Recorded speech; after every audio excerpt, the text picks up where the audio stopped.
Adam Treloar is an interesting one. He plays against his former team already on Friday night. It's amazing how quick that comes around. Kane, this is interesting. There's a lot of he said going on in the off-season. Treloar spoke on the weekend. Nathan spoke briefly before that. We're going to take a look at it, and it surrounds a bit the circumstances of how Treloar took the news. Yeah, well, not many people know that I've been struggling a little bit with just a bit of anxiety and my mental health, I suppose I should say, and it's very private. Obviously, there's been a lot of focus on ads and the way that sort of transpired, but the very same conversations were being had with Tom Phillips, and he handled it a whole lot differently and saw that it wasn't a personal decision, it was a professional decision.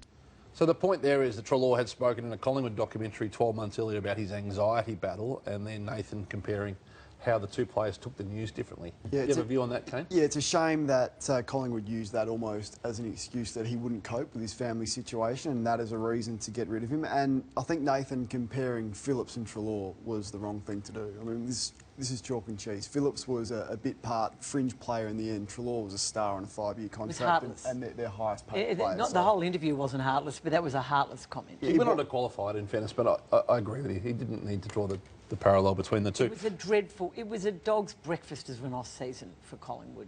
The way they handled the trade period, and the supporters were filthy, weren't they? Yeah, and I think that's why he'll be under as much pressure as David Teague. You mentioned David Teague for what he needs. I think Nathan Buckley, you look at, he's been at the club for 10 years, Hutch, so he's been at the club that long, and only Neil Danaher and Brad Scott have been at clubs without winning a premiership, and they got to the 10-year mark.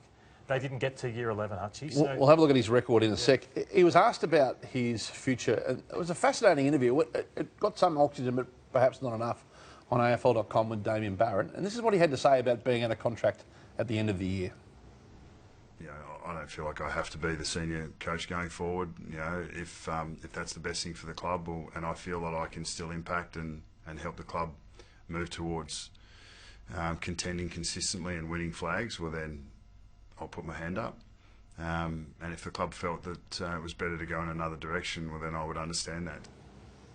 yeah, and here is that record of Nathan Buckley. So 10 years, he's been wonderful, absolutely wonderful for Collingwood, but unfortunately hasn't been able to win a premiership. And as I said, only obviously those two players, Neil Danaher and the other coach who I just mentioned. I think 2018, in fairness, they finished second, not third. Yeah, but that was at the end of the home and away round. Oh, right. But yeah, the only two coaches, Hutchie, that have got.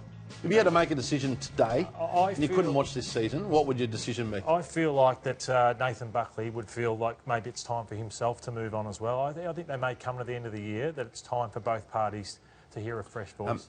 A job being available is the unknown, but what's his currency like as a senior coach outside Collingwood? Huge currency. There'll be 4 clubs right now that would hire Nathan Buckley, I would imagine, and there may be 4 jobs up for grabs. That sounds about the right figure. Sure, he wouldn't go for a job in the media? Well, he may do that, but I would think the drive of not having won a premiership for 24 seasons. Yeah, they came close twice. I think if he has the passion still to coach, I think he's still too good still not to be in the system as a coach next year.